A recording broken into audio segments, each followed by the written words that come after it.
Spanish giant Real Madrid যেন বড় কোনো ম্যাচের আগে বিতর্ক এড়াতেই পারে না। অ্যাটলেটিকো মাদ্রিদের বিপক্ষে চ্যাম্পিয়ন্স লিগের রাউন্ড অফ 16তে উত্তেজনাপূর্ণ জয়ের পর মাঠের লড়াই শেষ হলেও বিতর্কের লড়াই শুরু হয়েছে নতুন করে। এবার উয়েফার রাডারে Kylian Mbappe, Vinicius Junior, Antonio Rudiger ও দানি সেবায়োস। শাস্তির সংখ্যায় থাকা এই 4 তারকা যদি নিষিদ্ধ হন তবে আর্সেনালের বিপক্ষে কোয়ার্টার ফাইনাল ম্যাচের আগে রিয়াল পড়বে বিশাল বিপাকে। তবে কি ইউরোপ সেরার মঞ্চে রিয়ালকে মাঠের বাইরেই হারিয়ে দেবে উয়েফা? 12ই মার্চ অ্যাটলেটিকো মাদ্রিদের বিপক্ষে টাই ব্রেকারে নাটকীয় জয় পায় রিয়াল মাদ্রিদ। ম্যাচ শেষে উদযাপন করতে গিয়ে বিতর্কের জন্ম দেন রিয়ালের 4 তারকা, যার মধ্যে অ্যান্টোনিও রুডিগার অ্যাটলেটিকো সমর্থকদের দিকে গলা কাটার ইঙ্গিত করেন। বসুন্ধরা, উত্তরা, বনশ্রী, কুড়িল ও বাড্ডা সহ রাজধানীর বিভিন্ন স্থানে অভিজাত ও অত্যাধুনিক মানের ফ্ল্যাট কেনার এক নির্ভরযোগ্য প্রতিষ্ঠান প্লেজেন্ট প্রপার্টিজ লিমিটেড। তাই আপনার স্বপ্নের আবাসনের জন্য আজই যোগাযোগ করুন।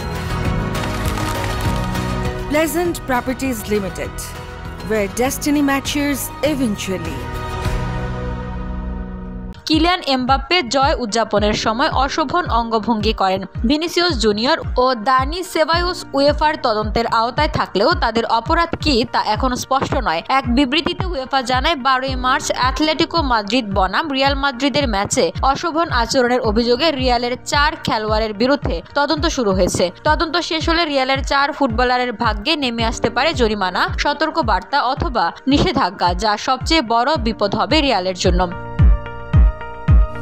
2024 ইউরোতে ইংল্যান্ডের জুট বেলিংহাম একই ধরনের ইঙ্গিতের জন্য $30,000 জরিমানা এবং 1 ম্যাচের স্থগিত নিষেধাজ্ঞা পেয়েছিলেন। 2019 সালে অ্যাটলেটিকো কোচ ডিয়েগো সিমিওনে একই আচরণের কারণে $20,000 জরিমানা দিয়েছিলেন। এখন প্রশ্ন একটাই, উয়েফা কি এবারও শুধু জরিমানাতেই সীমাবদ্ধ থাকবে নাকি নিষেধাজ্ঞার কড়াকড়ি হবে? আর্সেনালের বিপক্ষে 8 এপ্রিল এমিরেটস স্টেডিয়ামে প্রথম লেগ ও 15ই এপ্রিল বার্নাবুতে ফিরতি লেগ অনুষ্ঠিত হবে। এই 2 ম্যাচে যদি এমবাপ্পে ও ভিনিসিয়াসের মতো তারকারা অনুপস্থিত থাকেন তাহলে সেটা হবে রিয়ালের জন্য বিশাল ধাক্কা। রিয়াল ভক্তদের এখন একটাই প্রশ্ন, উয়েফার সিদ্ধান্ত কি ফুটবলের নিয়ম মানবে নাকি রাজনীতির ছায়া পড়বে ইউরোপের সেরা ক্লাব প্রতিযোগিতায়?